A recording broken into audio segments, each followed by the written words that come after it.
The sacrifice of Jun-hee Park became the moment that defined humanity's character for an entire galaxy. When General Caxmore's massive dreadnought, damaged and desperate, began its final plunge toward Earth, only one orbital defense platform stood in its path. Commander Park had evacuated most of his crew, keeping only the essential personnel needed to operate the station's fusion reactor. As the alien ship grew larger on his screens, he made the decision that would save 6 billion lives. "This is Commander Park to Earth Defense Command," he said calmly into his radio. "I am converting Platform 7's reactor to weapons configuration. Tell my family I love them." The fusion reactor that had powered the orbital station for 3 years became a directed nuclear explosion. The blast vaporized both the platform and General Caxmore's dreadnought in a flash of light, visible from Earth's surface. But Jun-hee Park's sacrifice did more than save Earth. It showed the awakening Kethtar crews throughout the solar system what courage looked like when driven by individual choice rather than collective programming. Captain Velthara, watching the explosion from her ship's bridge, felt emotions she had never experienced before: grief for the human commander's death, admiration for his selfless courage, and shame for her own empire's actions. "Open a channel to all Kethtar vessels," she ordered her communication officer. "Captain, we don't have authority to," her aide began. "We have individual consciousness now," Velthara interrupted. "That means we have individual responsibility. I choose to take mine." Her transmission reached every Kethtar ship in the solar system. "This is Captain Velthara. I am ordering my ship to stand down from combat operations. I call upon all crew members to make their own choices about this war." The response was immediate. Across the fleet, individual commanders began making decisions that would have been impossible under the collective network. Some chose to continue fighting, loyal to the old empire. Others chose to withdraw from combat. A few, like Velthara, chose to actively oppose the invasion. The Kethtar fleet, once a perfectly coordinated war machine, fractured into dozens of independent groups with different goals and loyalties. Emperor Zekthul, struggling with individual consciousness on his flagship, watched his empire begin to dissolve. For 3,000 years he had ruled through the collective network that connected every Kethtar mind. Now that network was broken, and with it his power. "My lord," his aide reported, "we are receiving surrender requests from 47 ships. Another 63 have withdrawn from the solar system entirely. The remaining vessels are no longer following coordinated battle plans." "This is impossible," Zekthul whispered. "The Empire has stood for millennia. It cannot fall to a single primitive world." But even as he spoke, he knew the truth. The Empire had not fallen to Earth's weapons or tactics. It had fallen to the simple idea that every being had the right to think for themselves. On Earth, Guman Kim became the first human diplomat to conduct formal negotiations with an alien species.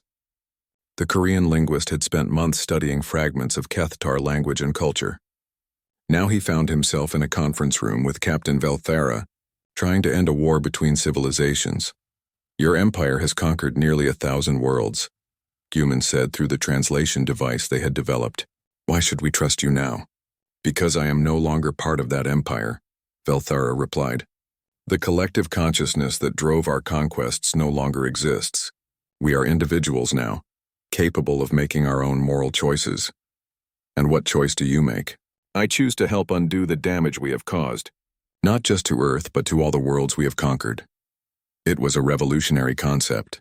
For the first time in galactic history, a conquering species was offering to help liberate the worlds it had subjugated. The negotiations took weeks. During that time, reports reached Earth of similar awakenings throughout Kethtar space.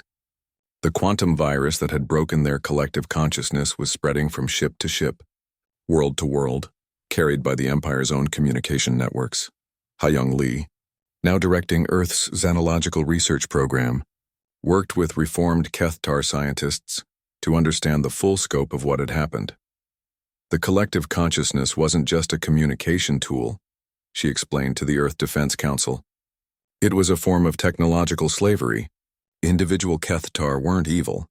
They were programmed by their own technology to behave in ways that served the Empire's expansion. "Are you saying they weren't responsible for their actions?" President Minseo Park asked. "I'm saying they had no choice in their actions. Now they do, and many of them are choosing to reject everything the Empire represented." Throughout Kethtar space, the awakening continued.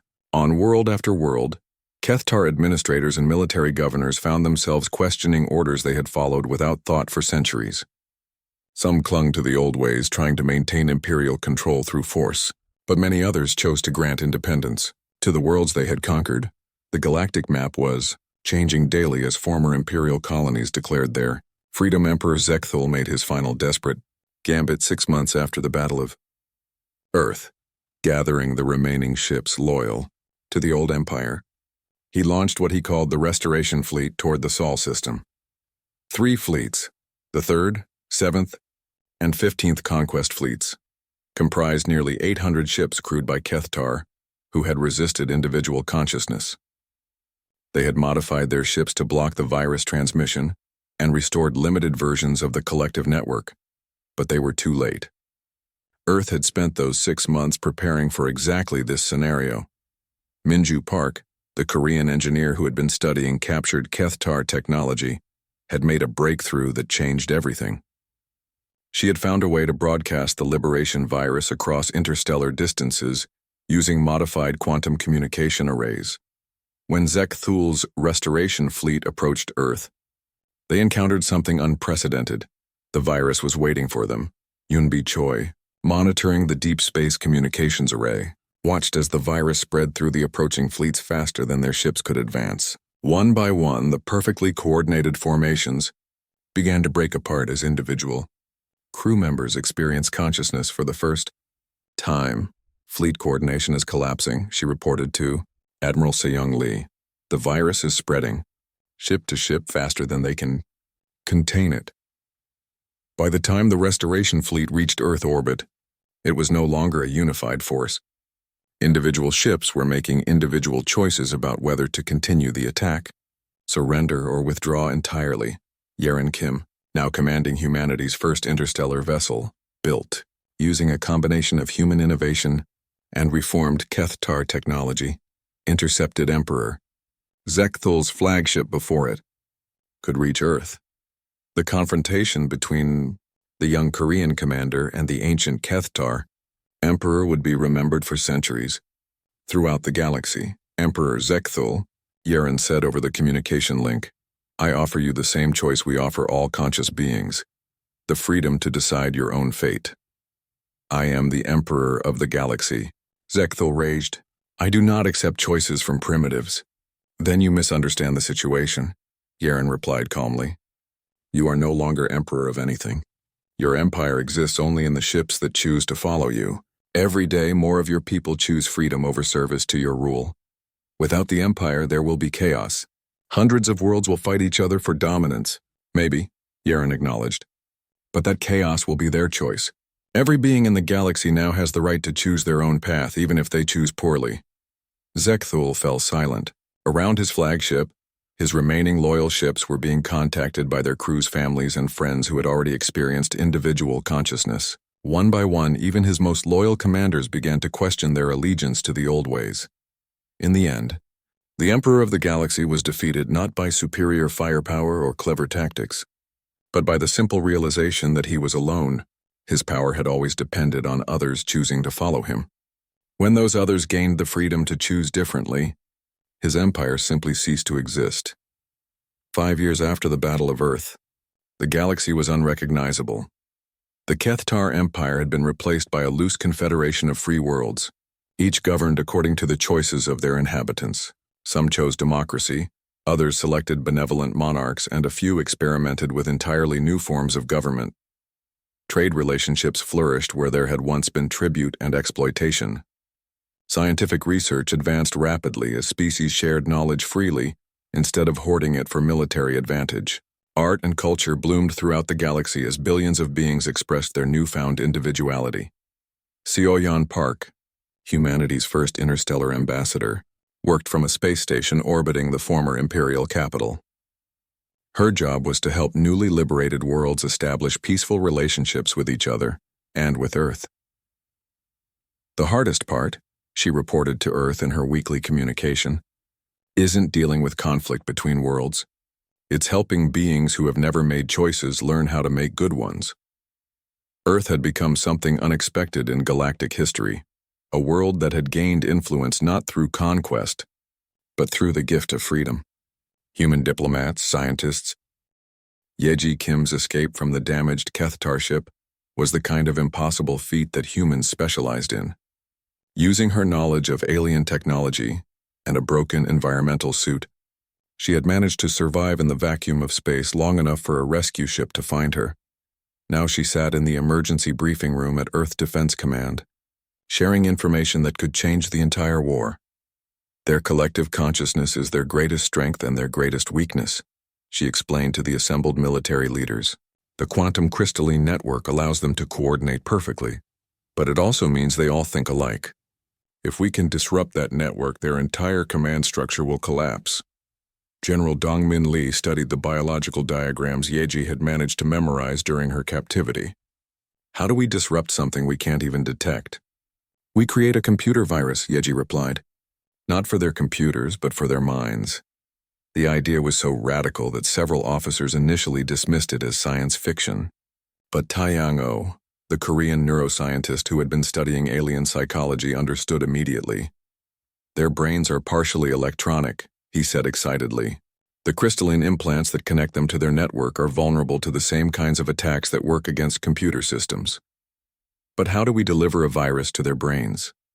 Asked Admiral Seong Lee, who had been placed in command of Earth's combined defense fleet.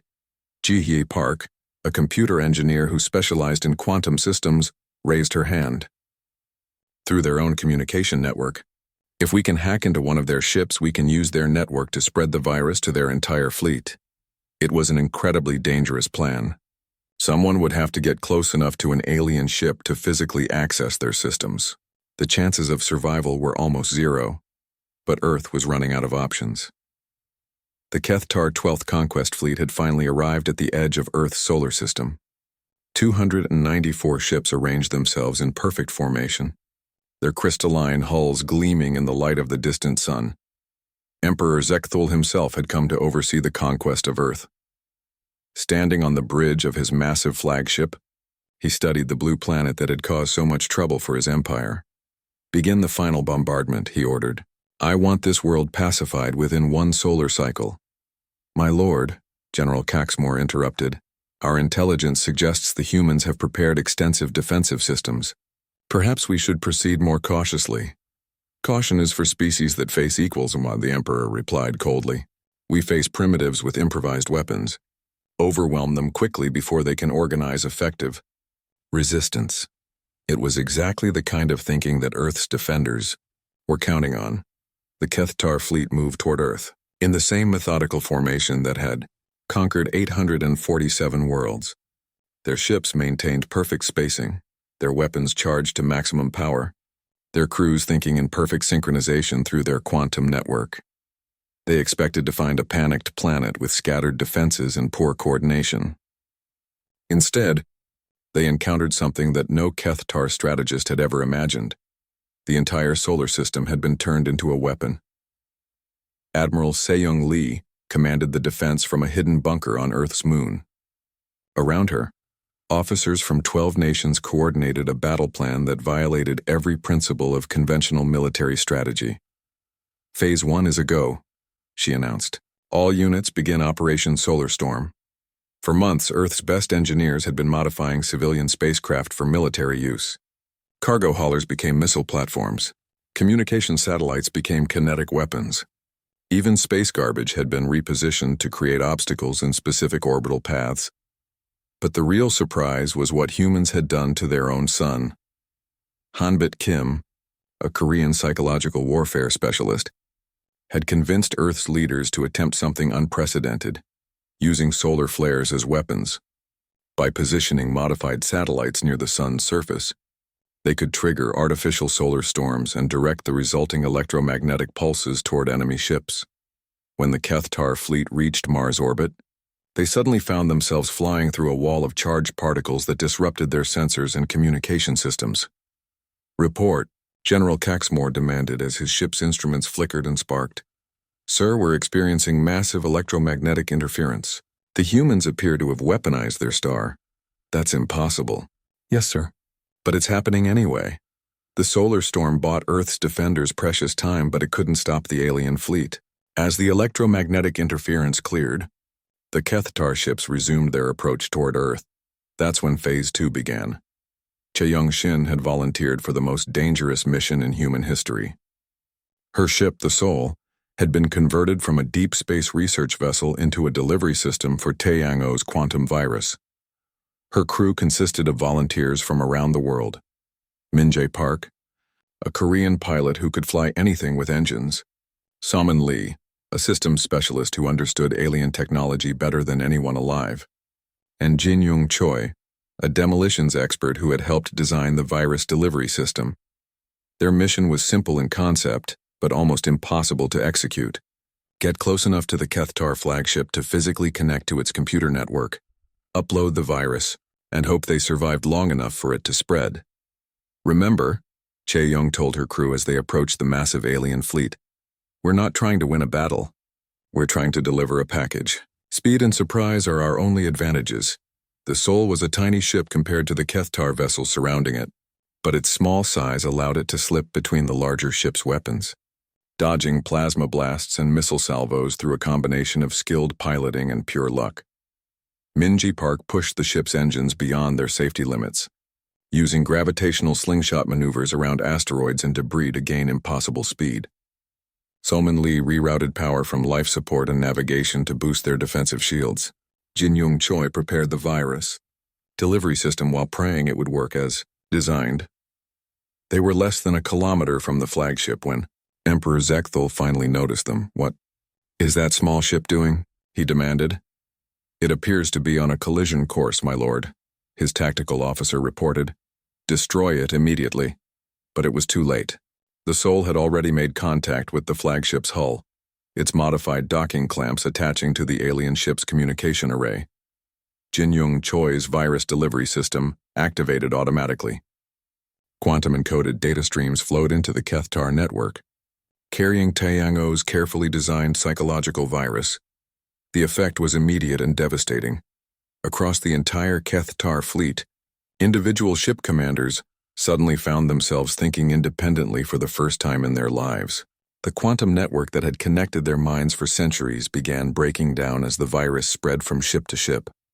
On the flagship bridge, Emperor Zekthul staggered as his connection to the collective consciousness failed. For 3,000 years he had shared his thoughts with every member of his species. Now he was alone in his own mind, experiencing individual consciousness for the first time. What is happening? He whispered, his voice filled with confusion and terror.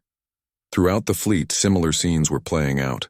Kethtar crew members who had never made independent decisions suddenly found themselves responsible for their own thoughts and actions. Some panicked. Others became paralyzed by indecision. A few began to explore the strange new sensation of individual creativity. The perfectly coordinated Kethtar formation dissolved into chaos as ship commanders made different decisions about how to respond to the crisis. Isil-Nam, monitoring communications from Earth's command center, watched in amazement as the alien fleet's tactical coordination completely collapsed. They're breaking formation, she reported. Individual ships are moving in different directions. Some are retreating, others are advancing, and a few appear to be dead in space. Admiral Seong Lee couldn't believe what she was seeing. Are they fighting each other? No, ma'am. But they're no longer fighting us as a unified force. Each ship is operating independently. For the first time since the war began, Earth's defenders had achieved tactical parity with their enemies. The alien ships were still individually superior, but they were no longer coordinated. Human forces could engage them one at a time instead of facing the entire fleet simultaneously. All units, Admiral Lee commanded, implement Phase 3. Engage targets of opportunity but maintain tactical flexibility. Remember, they're still dangerous individually. The Battle of Earth lasted 3 days. Without their collective consciousness network, Kethtar commanders struggled to adapt to human tactics. They had been trained to follow orders from the network, not to make independent tactical decisions. Some alien ships fought brilliantly, their crews discovering individual creativity and innovation. Others became easy targets as their crews struggled with unfamiliar independence. A few ships simply withdrew from combat, their crews too overwhelmed by sudden consciousness to continue fighting. On the third day, something unprecedented happened in the history of the Kethtar Empire. The Battle of Europa changed everything. News of the engagement spread throughout both the Kethtar Empire and Earth's defense networks within hours. For the first time, humans and aliens had fought each other in direct combat, and both sides were shocked by what they learned. Commander Nayoung Kim floated in the medical bay of the damaged Taeguk, her left arm in a cast and her head wrapped in bandages. Despite her injuries, she was eager to share what she had observed during the battle. "Their ships are powerful but rigid," she reported to the Earth Defense Council via secure video link. "They follow preset attack patterns. Once we figured out their sequence, we could predict their next moves." General Dongmin Lee leaned forward in his chair. "What about their weapons?" "Devastating in a straight fight. Their plasma cannons can cut through our hull like paper, but they seem designed for fighting enemies who stand still and trade shots. They had trouble hitting us when we used erratic movement patterns. And their crews?" Taeyong paused, trying to find the right words. "They all think the same way. It's like they're connected somehow. When we damaged their command center, their entire crew seemed confused for several minutes. This information was crucial. Earth's scientists had already theorized that alien technology might be based on some form of collective consciousness. Nayoung's combat observations confirmed their suspicions.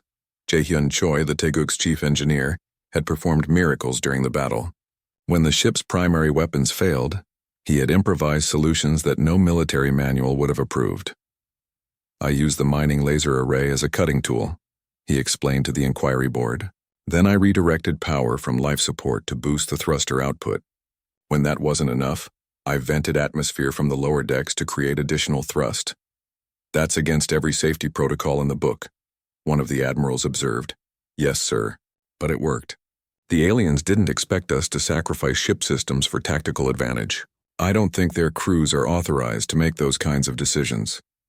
In space, Captain Velthara was having similar discussions with her superiors. Her ship, the Void Stalker, had been towed back to the fleet for repairs. The damage assessment shocked the Imperial engineers. "How did such a primitive vessel inflict this much damage?" Admiral Yithrin asked. "They used their ship as a weapon," Velthara replied. "Not just the mounted guns, but the entire vessel. They turned mining equipment into improvised weapons. They used their life support systems to create explosions. They even used their garbage disposal unit to launch metal debris at our sensors. That's insane." "Yes, but it was also effective." Emperor Zekthul received the battle reports with growing concern. His empire had conquered hundreds of worlds using overwhelming technological superiority. The strategy was simple: arrive with better ships and better weapons, then force the enemy to surrender through demonstrations of superior firepower. But these humans fought differently. They didn't seem to care that they were outgunned. They used tactics that violated every principle of civilized warfare. Most disturbing of all, they seemed to treat battle as a creative challenge rather than a life-or-death struggle. "General Caxmore," the Emperor commanded, "I want those human settlements destroyed. Show them the price of resistance." The punitive strike against Mars came 3 days later. General Caxmore led a squadron of 12 ships against the human colonies on the Red Planet. Intelligence reports suggested that Mars had only minimal defenses, a few orbital platforms and some surface-based missile systems. It should have been a simple demonstration of Kethtar power. Sungyun Jian commanded the Mars Defense Coordination Center from his bunker deep beneath the planet's surface. The former Korean naval officer had been stationed on Mars for 2 years, helping to establish the colony's defensive systems. When the alien ships approached Mars orbit, Sunghyun faced an impossible situation.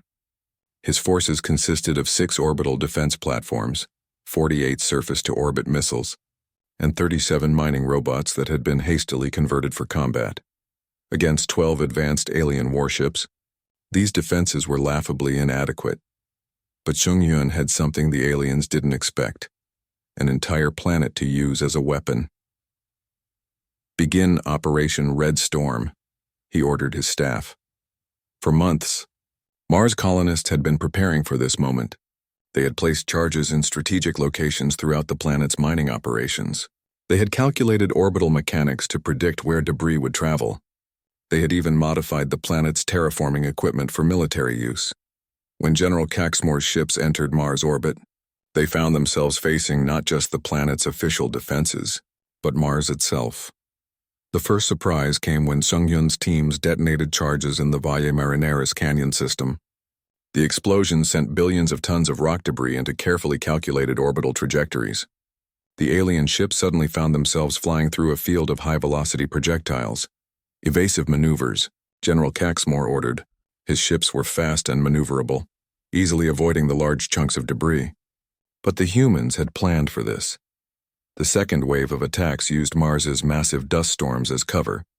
Surface-based missile systems fired through the swirling clouds, making it impossible for alien sensors to track incoming projectiles. Several alien ships suffered damage before they could adjust their defensive protocols. But the real surprise came when Sungyun activated the mining robots. These machines had been designed to extract valuable minerals from Mars's crust. Each robot was the size of a building and equipped with powerful drilling equipment. Under normal circumstances, they moved slowly and predictably across the planet's surface, but Sungyun's engineers had modified them for a special purpose. When General Caxmore ordered his ships to descend for surface bombardment, 37 mining robots suddenly launched themselves off the planet's surface using modified thruster systems. They flew toward the alien ships like guided missiles, each one carrying several tons of explosive mining charges. The sight was so unexpected that several Kethtar crew members forgot their training and simply stared as the massive machines flew toward them through space. 26. Robots were destroyed by defensive fire before reaching their targets, but 11 made contact with alien ships, detonating their charges on impact. 3 Kethtar vessels were completely destroyed. 4 more suffered severe damage. General Caxmore's simple demonstration had become a costly battle.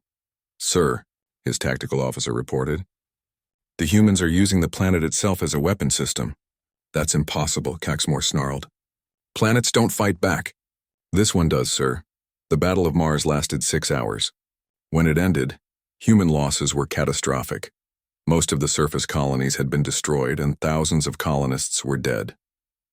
But the Kethtar had lost more ships in one engagement than they had lost in the previous century of conquest campaigns.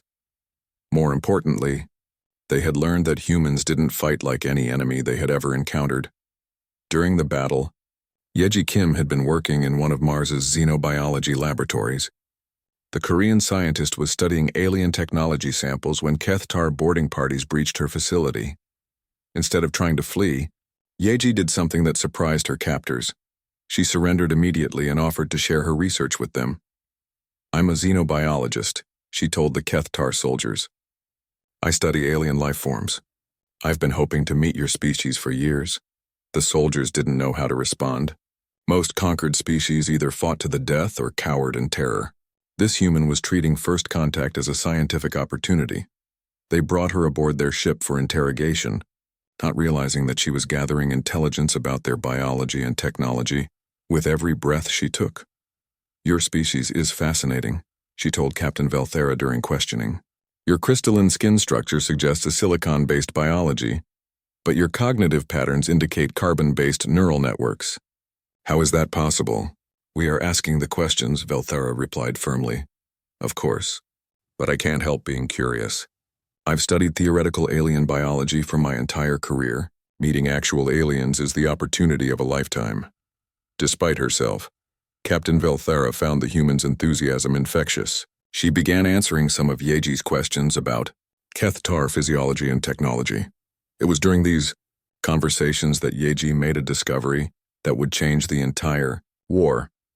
She learned that Kethtar technology was based on quantum crystalline networks that connected individual minds into a collective consciousness. This network made them incredibly efficient at coordinating large-scale operations, but it also created a potential vulnerability. If someone could disrupt the network, the entire Kethtar command structure might collapse. "Your people share thoughts through crystalline matrices," Yeji observed during one interrogation session. "That's why your ships coordinate so perfectly. But what happens if the matrix is damaged?" "That is impossible," Velthara replied. "The matrix is protected by quantum encryption." "Nothing is impossible," Yeji said with a smile. "It's just a matter of finding the right approach." She began planning her escape. knowing that the information she had gathered could save Earth from invasion. But first, she needed to survive long enough to deliver it. The emergency session of the United Nations Security Council lasted 18 hours. Representatives from every major nation sat around the table, their faces showing the strain of discussing humanity's first contact with hostile alien forces. Min Park, the president of South Korea, spoke for the first time since the session began. We can no longer pretend this is a scientific curiosity. We are facing a potential invasion by forces we don't understand. The room fell silent. Everyone had been thinking the same thing, but no one wanted to say it out loud. What do we know about their capabilities? Asked the British Prime Minister. General Dongmin Lee stood to address the assembly. The Korean military strategist had been chosen to coordinate Earth's defense planning because of his expertise in asymmetric warfare, fighting against stronger enemies. Based on our observations, he began, the alien ships use technology that is centuries ahead of ours. Their vessels can travel faster than light. They can cloak themselves from our sensors, and their weapons appear to be based on controlled plasma energy. So we can't fight them, the Russian representative said bluntly. Not in a direct confrontation, Dongmin agreed. But history shows us that advanced civilizations can be defeated by determined defenders who use unconventional tactics. In space, the Kethtar 12th Conquest Fleet was gathering at the edge of the solar system. 300 ships of various sizes formed the most powerful military force the Empire had ever assembled. At the center of the fleet, General Caxmore stood on the bridge of his flagship, studying tactical displays of Earth. The planet is divided into nearly 200 separate political units, his intelligence officer reported. They show no signs of unified command structure. Many of these units are actively hostile to each other. General Caxmore's scaled face showed satisfaction. Divided enemies were easy enemies. The Empire had conquered dozens of fragmented worlds using the same basic strategy. Destroy the military forces of each faction individually, prevent them from uniting against the common threat. How long until we reach their planet? He asked. 6 solar cycles at current speed, General. Excellent. That gives us time to study their defensive capabilities. What General Caxmore didn't understand was that human division was not the same as human weakness. Back on Earth, Unijon worked in a laboratory that didn't officially exist. The Korean materials. Scientists had been given access to fragments of alien technology that had been secretly recovered from the probe network around Earth. Her team included some of the brightest minds on the planet. Junho An, a physicist who specialized in exotic matter, Sujin Cho, an engineer who could build anything she could imagine, and dozens of other scientists who had been sworn to secrecy. The alien technology is based on crystalline matrices, Yuna explained to her team. These crystals can store and process information at quantum levels. They're incredibly efficient, but they have a weakness. She pointed to a molecular diagram on the wall screen. The crystals resonate at specific frequencies. If we can generate the right electromagnetic pulse, we might be able to disrupt their systems. Sujin raised her hand. How do we generate that kind of pulse? We adapt our nuclear weapons technology. Instead of creating explosions, we create directed energy bursts. It was a desperate plan, but it was better than nothing. Kyung-ho Yoon had spent his career designing defensive systems for the Korean military. Now he faced the ultimate challenge: how to protect Earth from an alien invasion force with technology centuries ahead of humanity's. We can't match their firepower, he told his planning committee. But we don't have to. We just need to make conquest too expensive for them to continue. What do you mean? Asked one of his junior officers. Every invasion force has a cost-benefit calculation. If we make the cost high enough, they might decide Earth isn't worth the effort. Ariam Song, a specialist in artificial intelligence, had been working with Kyung-ho to model alien behavior patterns. Her computers had analyzed every piece of data they had about Kethtar military doctrine. They're extremely systematic, she reported. Every conquest follows the same pattern. Arrive, assess, overwhelm with superior force, occupy. They've used this strategy for thousands of years because it works. Then we need to make sure it doesn't work here, Kyung-ho said. But how? They have better ships, better weapons, better technology. They have better everything except one thing. They don't know how to deal with chaos. Their entire civilization is based on order and predictability. We need to be as unpredictable as possible. The plan that emerged from these discussions was unlike anything in military history. Instead of trying to defeat the aliens in conventional battle, Earth's defenders would make the planet as difficult to conquer as possible. They would use guerrilla tactics, hit-and-run attacks, and psychological warfare. Most importantly, they would coordinate their chaos. Every random act of resistance would be part of a larger, hidden pattern that the aliens couldn't predict or counter. Insu Park commanded Earth's first military space station, a hastily converted research facility orbiting beyond the moon. His mission was to provide early warning when the alien fleet approached Earth. But Insu had a different plan. Instead of just watching, he wanted to gather intelligence about alien capabilities. That meant engaging one of their scout ships in actual combat. "Sir, this is extremely dangerous," his second-in-command warned. "If we attack one of their ships, they'll know we're hostile." "They already know we're hostile," Insu replied. "They've been studying us for months, preparing for invasion. The question is whether we're going to learn something useful before they attack." His ship, the Teguk, was barely qualified for combat. It had been designed for scientific research, not war. But Insu's engineers had managed to install mining lasers and kinetic projectile weapons. It wasn't much, but it might be enough to surprise an overconfident enemy scout. The encounter happened near Europa, one of Jupiter's moons. Captain Velthara was conducting a routine reconnaissance mission when her sensors detected the approaching human vessel. "A single small ship," her tactical officer reported. "Primitive weapon systems. Should we destroy it?" "No," Velthara said. "Capture it. I want to interrogate the crew." It was a decision that would change both civilizations forever. Commander Na-Young Kim piloted the Teguk toward the massive alien ship with her heart pounding.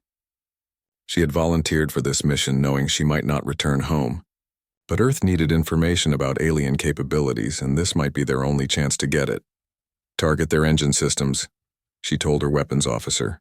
"We need to disable them without destroying the ship." "Ma'am, our weapons aren't powerful enough to damage their hull." "Then we'll have to be creative." The battle lasted exactly 14 minutes. The alien ship was vastly superior in every way. Better shields, better weapons, better maneuverability. But the human crew fought in ways that Captain Velthara had never encountered before. Instead of trying to win through superior firepower, they used their ship's mining equipment as weapons. They fired metal debris at precise angles to damage sensor arrays. They used emergency thruster fuel as improvised explosives. They even rammed their much smaller ship into the alien vessel's weapon systems, disabling them at the cost of their own hull integrity. When the battle ended, both ships were severely damaged. Most of the human crew was dead or injured. Captain Velthara's ship was crippled and unable to pursue its original mission. But both sides had learned something crucial about their enemy. The humans discovered that alien ships, despite their advanced technology, followed predictable tactical patterns. Their weapons were powerful but inflexible. Their crews seemed to think in similar ways, as if they shared a collective consciousness. The aliens discovered that humans were completely unpredictable. They fought without regard for tactical doctrine. They used their equipment in ways it was never designed for. They seemed willing to sacrifice themselves for strategic advantage. Most disturbing of all, from the Kethtar perspective, they seemed to enjoy the chaos of battle. Sunwoo Park was captured when his section of the Teguk was breached by alien boarding parties. Instead of trying to escape or fight his captors, he observed everything about their technology, their behavior, and their ship design. "Why are you not afraid?" Captain Velthara asked him during interrogation. "Why should I be afraid?" Sunwoo replied. "I'm learning about you. Every minute I'm here I understand more about how your species thinks. We are your captors. We could kill you at any moment." "But you won't," Sunwoo said with confidence. "You need information about humans just as much as we need information about you. This interrogation teaches both of us." Captain Velthara felt something she had never experienced before: uncertainty. This human prisoner was treating captivity as a learning opportunity rather than a defeat. She didn't know how to respond to such an attitude. For the first time in her long military career, she began to doubt that the Kethtar Empire understood what they were about to fight. Emperor Zekthul stood in the center of his war room, surrounded by holographic displays showing Captain Velthara's data about the strange blue planet. His ancient eyes studied every detail. In 3,000 years of ruling the Kethtar Empire, he had never seen anything like this. The beings on this world had achieved in decades what took most species centuries to accomplish. Their technological growth curve was impossible. It violated every law of civilizational development that the Empire understood. General Caxmore, the Emperor called to his military commander. "What do you make of these readings?" The scarred general's forearms gestured at the displays. "They are a threat, my lord. Any species that develops this quickly will eventually challenge our rule. We should attack immediately." "Wait," Admiral Yithrin interrupted. She was the Empire's chief strategist, known for her careful planning. "We don't understand how they achieved this growth. Attacking without knowledge could be dangerous." Emperor Zekthul nodded slowly. For the first time in centuries, the Empire faced an unknown. This made him uncomfortable. The Kethtar had conquered the galaxy by following careful patterns. Study the target, understand their weaknesses, then crush them with overwhelming force. But these humans seemed to have no pattern at all. On Earth, the discovery of alien watchers had transformed the planet overnight. Every government had activated emergency protocols. Military forces were on high alert. Scientists worked around the clock to understand what they were facing. Jiwon Nam, South Korea's Minister of Science and Technology, sat in an emergency meeting with leaders from around the world. The video conference included presidents, prime ministers, and generals from every major nation. "The question is not whether they exist," she said, looking at the faces on her screen. "The question is what they want." "They're watching us," said the American Secretary of Defense. "That's not friendly behavior." "Maybe they're just curious," suggested the Japanese representative. "We would do the same thing if we found alien life." Jiwon wasn't so optimistic. In her experience, powerful civilizations didn't spend time studying weaker ones unless they wanted something. Taehyung-oh was working in his quantum physics laboratory at Seoul National University. The young scientist had been asked to analyze the strange readings that satellites around the world were detecting. What he found worried him. "These aren't random scans," he told his research partner Yoonji Shin, a cryptographer who specialized in breaking enemy codes. "They're systematic. Someone is mapping our entire planet." Yoonji studied the patterns on her computer screen. "Look at this sequence. They're not just scanning randomly. They're following a grid pattern, checking our military bases, our power plants, our communication centers. Like they're preparing for an invasion," Taehyung said quietly. The two scientists looked at each other. They were young, barely out of graduate school, but they understood what they were seeing. Earth was being studied by someone who might want to conquer it. In space, Captain Velthara continued her surveillance of Earth. She had been ordered to gather detailed information about human capabilities. What she found confused her more each day. The humans fought constant wars with each other. Their planet was divided into nearly 200 separate governments. They competed for resources, argued about territory, and seemed unable to work together on anything. This should have made them easy to conquer. Divided enemies were always weak enemies. But the technology readings told a different story. Despite their political chaos, the humans had achieved remarkable things. They had put artificial satellites around their planet. They had built computers that could think. They had even sent primitive spacecraft to other worlds in their solar system. How could such a divided species accomplish so much? Him and Kang didn't know that aliens were watching her work. The Korean aerospace engineer was focused on solving a problem that had challenged scientists for decades: how to build a faster-than-light drive. Her team at the Korea Aerospace Research Institute had been working on experimental fusion engines. The project was supposed to help humans reach Mars more quickly, but Yemen had discovered something unexpected. When they ran their latest test, the fusion reaction created a strange effect in the space around the engine. Instruments showed that space-time itself was being twisted by the energy release. "Jinsu, look at this," she called to her colleague, Jinsu Bei, a defense contractor who specialized in military applications. Jinsu studied the data with growing excitement. "Hyman, do you understand what this means? You've created a space-time distortion. This is the first step toward faster-than-light travel." "But that's impossible," Hyman protested.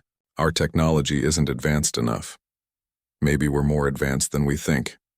Unknown to either scientist, their engine test had created a quantum signature that Keth-Tar sensors immediately recognized. In space, Captain Velthara's instruments detected the energy burst from Earth's surface. She studied the readings with growing alarm. The humans had just successfully tested a primitive faster-than-light drive. According to Imperial calculations, they shouldn't have been able to achieve this for at least another 1,000 years. But there it was, recorded by her own instruments. The impossible had become real. Seojun Kim was 17 years old and believed he was the best computer hacker in Seoul.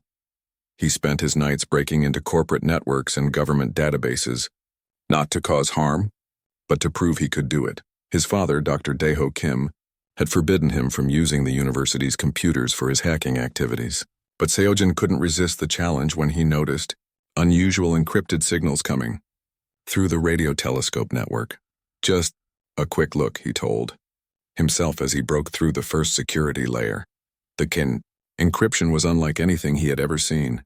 It was complex, elegant, and definitely not human.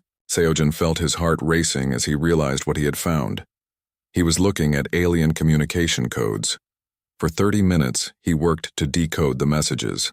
Most of it was too advanced for him to understand, but he caught fragments, coordinate systems that didn't match Earth's geography, technical specifications for technologies that didn't exist, orders written in a language that had never been spoken by human voices. Then his computer screen went black. Every satellite in Earth's orbital network suddenly came online. Warning signals blared in control centers around the world. Defense systems activated automatically. Communication networks switched to emergency frequencies. Seojun's hacking attempt had triggered an automated Kethtar response protocol. The alien probe network around Earth, designed to remain hidden, suddenly revealed itself to protect its communication systems. In military command centers around the world, screens lit up with contacts that hadn't been there moments before. Dozens of objects, each the size of a small building, were orbiting Earth. They had been invisible until now, but something had forced them to reveal themselves. General Dongmin Lee was in the South Korean Defense Ministry when the alerts started coming in. The career military officer had fought in 3 wars and thought he had seen everything. But he had never seen anything like this. "Sir," his aide reported, "we're detecting 47 unknown objects in Earth orbit. They appeared simultaneously at 23:47 local time." Dongmin looked at the tactical display. The objects were positioned perfectly to observe every major population center on Earth. This was not exploration. This was reconnaissance for invasion. He reached for the red telephone that connected him directly to the president's office. "Ma'am, we have a problem." Captain Velthara's crystalline skin had turned deep red with frustration. The probe network she had spent months carefully positioning around Earth had just exposed itself because of some primitive human computer intrusion. Now, every government on the planet knew they were being watched. The element of surprise was gone. She opened a communication channel to Emperor Zekthul. "My lord, the humans have detected our surveillance network." "How is this possible?" the Emperor demanded. "They have individuals who can break our security systems. Their computer technology is more advanced than we estimated." There was a long silence before the Emperor responded. "Then we no longer have time for careful study. Prepare the 12th Conquest Fleet. If the humans know we're here, we must act before they can prepare their defenses." Velthara felt a chill run through her body. The 12th Conquest Fleet was the Empire's most powerful military force. It had never failed to conquer a world, but something told her that Earth would be different. Captain Velthara stared at the blue planet spinning slowly on her ship's main screen. Her forearms moved across the control panel as she checked the readings again. The small world looked peaceful from this distance. Too peaceful. "Another dead rock," she muttered to herself.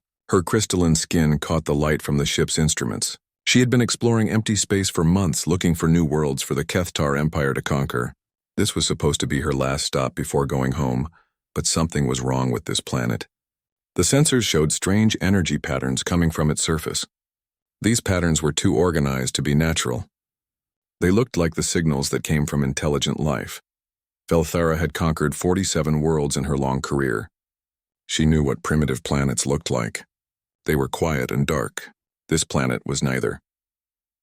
Far below on Earth, Dr. Daeho Kim pushed his glasses up his nose and frowned at his computer screen. The radio telescope at Seoul National University had picked up something unusual. The signal was coming from somewhere beyond the moon, but it didn't match any known satellite or space probe. "Minji, "Come look at this," he called to his colleague. Minji Park rolled her chair over to his desk. She was a xenobiologist, someone who studied the possibility of alien life. Most people thought her job was a waste of time, but she believed that life existed somewhere else in the universe.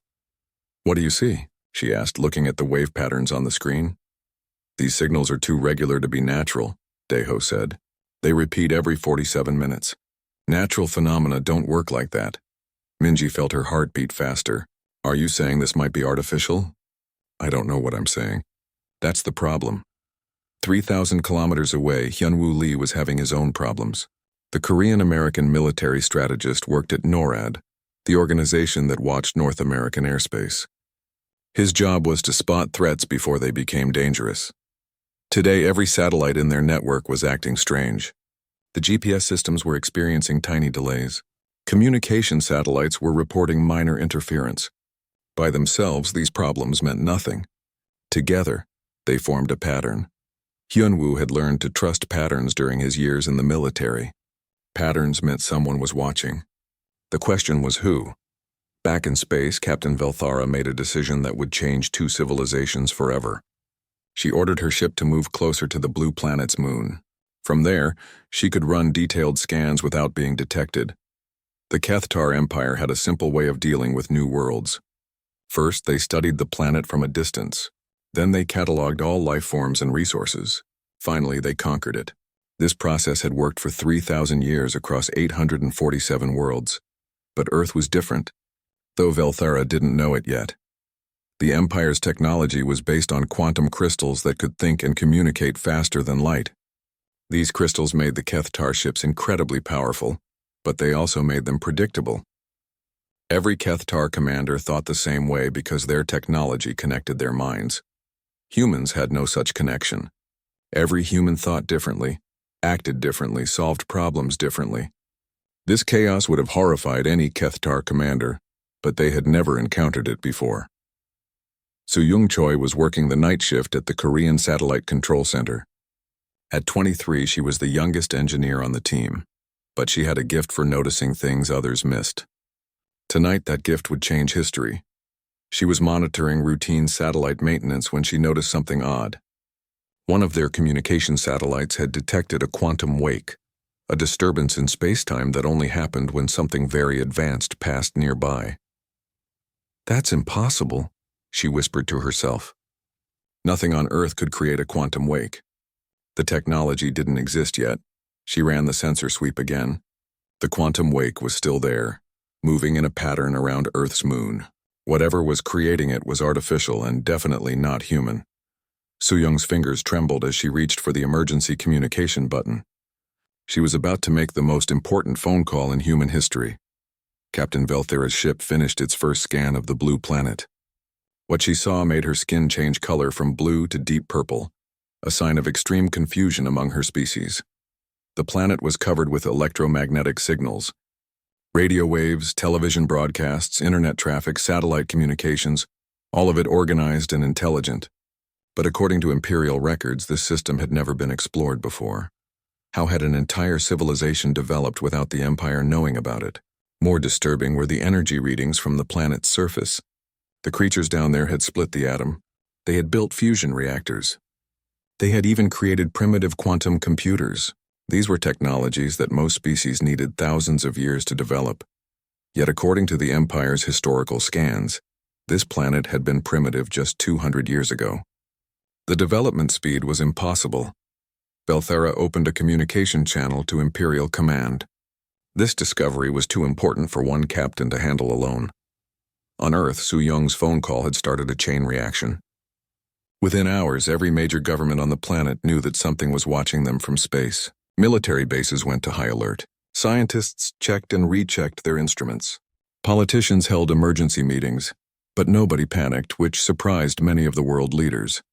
Humans had been wondering about alien life for centuries. Movies, books, and television shows had prepared them for this moment, even if they didn't realize it. Dr. Daeho Kim found himself at the center of the storm. His radio telescope data was being analyzed by teams around the world. The signals he had detected were clearly artificial and clearly not human. "We're not alone," Minji Park said as they watched the sun rise over Seoul. "We've never been alone." "No," Daeho replied, "but now they know about us too." In the depths of space, far from the small blue planet, Emperor Zekthul received Captain Velthara's report. The ancient ruler of the Kethtar Empire had conquered more worlds than any being in galactic history. His scaled face showed no emotion as he read the impossible data. A species that developed faster than light communication in less than a century, a world that went from primitive agriculture to nuclear weapons in just 200 years. A civilization that seemed to break every rule of technological development. For the first time in 3 millennia, the Kethtar Empire faced something they didn't understand.